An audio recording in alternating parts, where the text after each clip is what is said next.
running stitch. First we do the knot,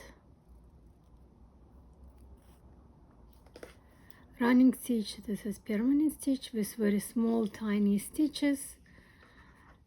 I'm holding my needle along my line and make small stitches, weave them on a needle, even size. We can use them for gathering, for styling line, and it's usually permanent stitch. Just weave your needle in as much as you can. Try to do even stitches. Pull your thread. I will do flat without tight. For example, if you need to gathering, you can pull your thread, make tighter.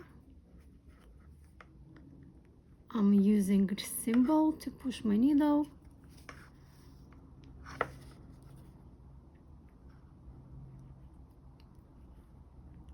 And the end, you could do knot.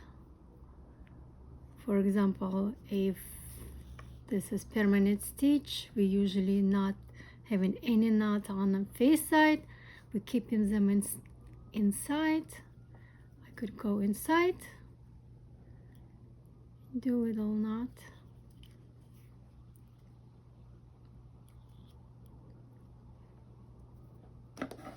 Cut your thread. This is our running stitch.